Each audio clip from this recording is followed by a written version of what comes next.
I'm playing every PS1 game, and I'm ranking them as I go. So far, I've played 9 games, and I've ranked them like this. Today I'm playing the 10th game, Tekken, and the question is, where does it sit in this list? Let's find out. By the time the 90s rolled around, NAMCO was already one of the biggest names in game development because they'd established themselves with some of the greatest arcade game releases of all time.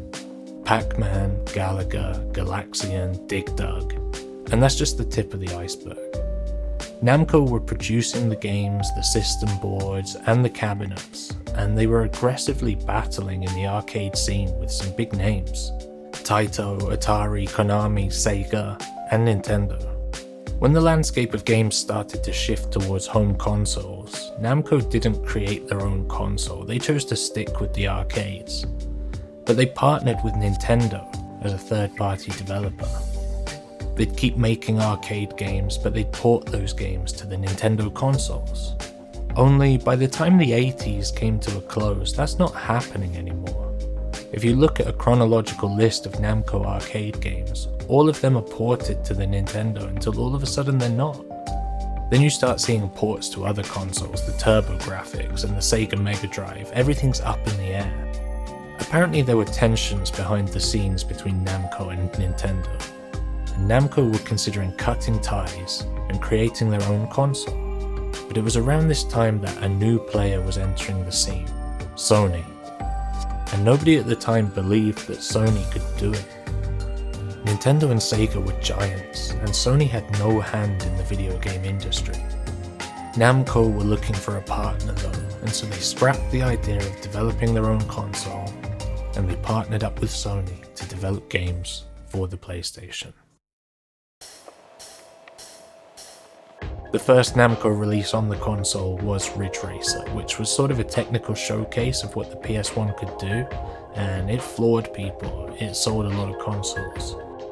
They also ported Cyber Sled from the arcades to PS1, but both of those games, Ridge Racer and Cyber Sled, were ports. They were developed first for the arcade, and then brought across to the PS1. The first game that NAMCO developed specifically for the PlayStation was Tekken. Despite it being produced for the PlayStation, I first saw this game as an arcade cabinet. I was drawn to it, the sounds, the flashing lights.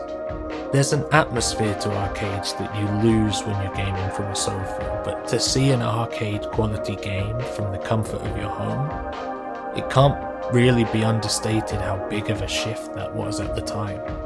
We can look back at how Tekken looks now, and it looks blocky, and it's kind of awkward to play, but this was some of the best that anyone had ever seen in terms of bringing 3D to a screen in your house. It also came at the dawn of CG full motion video. There had been FMV games before. I mean, games like Dragon's Lair came out a whole decade before, but the use of CG was still relatively in its early years. What Tekken represents is one of the first real big hitters for the PlayStation console. It didn't immediately overtake the arcades, it still lagged behind Virtua Fighter and Street Fighter, but in home console sales it did really well, and it was critically well received too. Not to mention that the game sets the basis for what will become one of the longest running fighting game series. I've played Tekken before, but I'm kind of fresh to this. My first instinct is that I actually think the character models look okay, even though that was the one criticism that magazine reviewers had at the time. Compared to Virtua Fighter 2 and Battle Arena Toshinden, the character models are kind of blocky. And I get it, if you look at the character model for Jack, he looks like his hips might snap under the weight of his giant melon head, but that's fine. The CGI renders of the characters on the character select screen though, well, they are horrifying. Character select does bring us to a cool cast of characters though, 8 characters to choose from, in fact, and more to unlock as you play the game. That's cool. Unlockable character rosters hadn't become a huge thing in fighting games yet. In fact, the very first unlockable secret character ever was Reptile in Mortal Kombat, only a couple of years before. That was one character then, now we're up to 8. And while you could think of the character unlocks in Tekken as kind of like palette swaps, they do have some personality to them, and even a couple of moves switched out to add some variety. The game as a whole is kind of rudimentary though. Surprisingly so when you think of Tekken and what it is and how far it's come. Beyond the mechanics, it doesn't seem like a lot of polish went into the game. The UI is basic, all the text is gradients on gradients. And not that the lack of fluff is a bad thing, it's an arcade game and the arcade nature of it makes it easy to quickly get into the game. And you can see that that's where the development time went. Being in a fight, playing the game, that's where it shines, so there's no reason to do anything else. Why not get straight into it? I was kind of hoping though that there would be a practice mode. There's not. It's an expectation that I've carried back in time with me. If I load up a fighting game now, my instinct is to jump into practice mode, to learn some moves. That didn't happen back when Tekken came out, you just got thrown right into the fire. So you have these multiple characters to choose from with their own unique styles and movesets and different arenas to fight in. I was looking through the list and the character select screen timed out on me, and it decided that I was going to be playing as Nina. Fine, that's what I did. I'll get this out the way early, I'm not good at fighting games. I know a couple of combos, but as I go into my first fight, I'm not having much luck with them. I find myself having the most success with just spamming Nina's flying back kick. This is the best that I can do. I just find a move that kind of works and I keep hitting it over and over again and hope that I win. Some initial thoughts though right off the bat. It's difficult to close the distance between you and your opponent. This is kind of the puzzle of Tekken. There are some longer range moves and there are some gap closing moves, but you kind of don't want to throw them wildly because your opponent will just block them and then counter hit you. So the game ends up promoting this playstyle of being very defensive.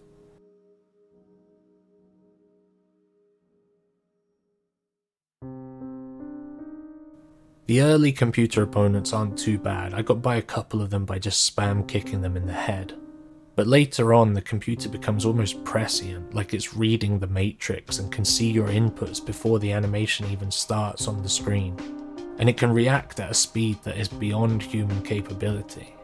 I don't know if that's a conspiracy theory, but that's what it felt like. It felt like the computer knew how to react at the point when I pressed the button, not the point when the animation played. That's kind of when the game transitioned from fun into frustrating. Now, this is going to sound like the most obvious thing that is possible to say, but as the fights get harder, you need to get better.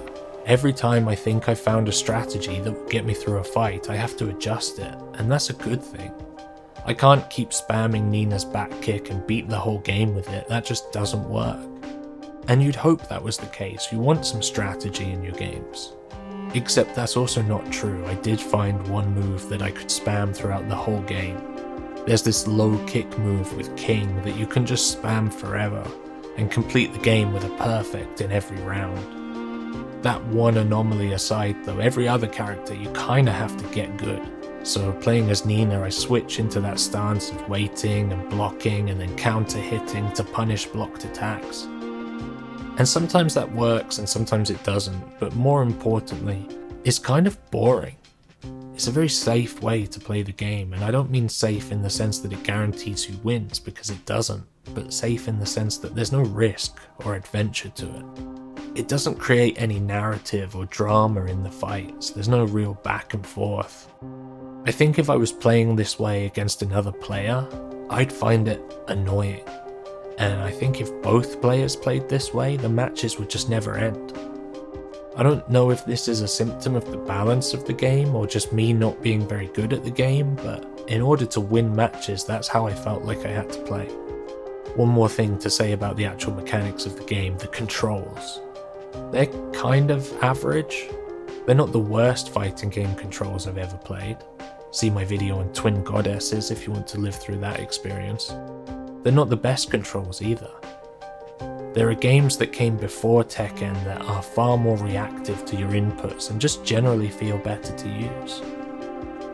So if the graphics were good but criticised, still kind of blocky and horrifying, and the controls were average and the gameplay itself was kind of average, what is it about Tekken that makes it so memorable? When I spoke about the presentation of the game, I said that it was rudimentary, in the sense that there's no real fluff to it. There's a start menu and then you fight, and that's the whole game. But peripheral to that, there is a very deep rabbit hole to fall into. The game has this cast of characters. When you land on the character select screen, you can see you've got a guy you can play as, and a girl, and another guy, and a guy with a leopard head, and a demon ninja. And you might be looking at this and thinking, what is this? What is Tekken? It turns out that question goes places, and we're going to have to dip our toes into the very deep pool of Tekken character backstory and lore. While the development of the game was taking place, someone at NAMCO must have sat down with a pen and paper and written all of this out. Tekken means Iron Fist. It's a fighting tournament sponsored by a corporate entity called the Mishima Financial Group. The Mishima Financial Group is owned by Heihachi Mishima, who has a son, Kazuya. Kazuya is one of the characters that you can choose to play as, and my instinct is to call Kazuya the protagonist of Tekken 1, but I don't really know why. As far as the game itself is presented, he's just one of the characters. In order to win the Iron Fist tournament and become the King of Iron Fist, competitors must fight each other up to the point where they fight and defeat Heihachi to win the competition. Kazuya is taking part in the tournament because when he was a child, Heihachi threw him off a cliff because Heihachi thought that Kazuya was weak and not good enough to take over from him as the CEO of the Mishima Financial Group. But Kazuya survived the headfirst baby cliff dive, and now he's back for revenge. That's not it though, there's more. The reason Kazuya survived the fall was because it turns out that Heihachi had married a devil, and Kazuya is half devil, and this devil inside Kazuya manifests out of the giant scar on his chest. This is all before we've even scratched the surface of why this leopard-headed, tie-wearing lucha wrestler is being swarmed by a crowd of live-action children, or even touched on the fact that this strange demon ninja is actually, it turns out, from space. Tekken is weird. It's really weird, and knowing what it becomes, this long-running franchise, you know it only gets weirder from here. This game has a deep and evolving, long-running, consistent narrative and storyline across multiple decades of games. And it all starts here, and I like that weirdness. This game could have been another run-of-the-mill arcade fighter. There were loads of them at the time. And then it could have faded away, just like a lot of those other games did.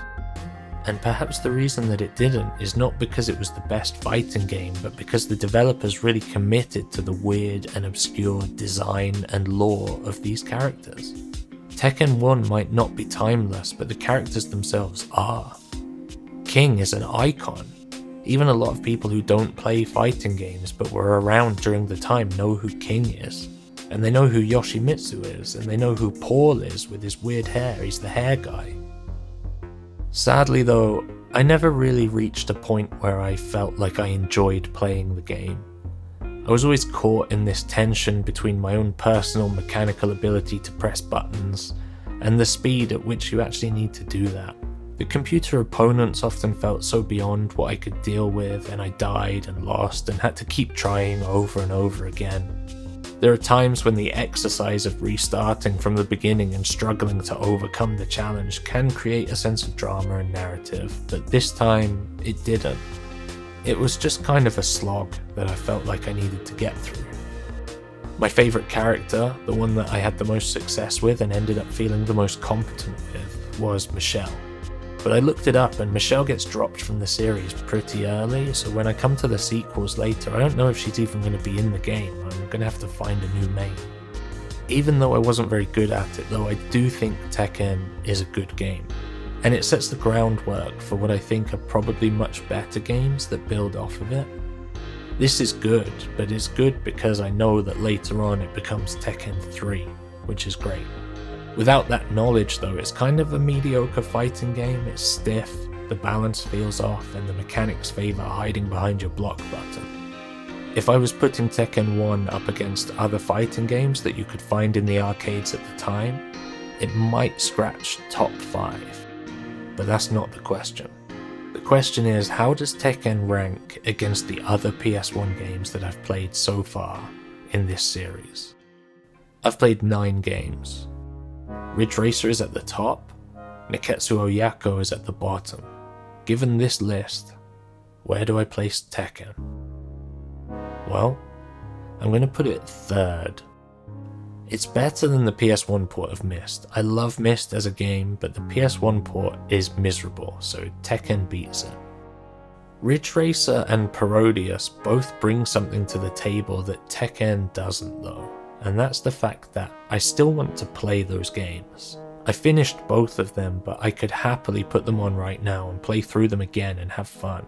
I don't think I could do that with Tekken. That's my justification, if it matters. Is Tekken still good 30 years after release? Yeah, it's pretty good. I like it, but the most interesting thing about it is tangential to the game itself. It's that rabbit hole of lore.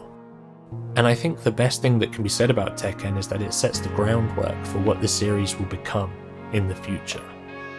Finally, it marked the beginning of a partnership between Namco and Sony that contributed to making the PlayStation console what it is. There's no real doubt that this game directly contributed to the success of the PS1, and you kind of have to thank it for that. So that's Tekken. If you watched this video through to the end, thank you. There's a lot of videos out there. You watched mine. This video is part of a series, so if you liked it and you want to see more, please subscribe and check out that playlist. I'll see you there.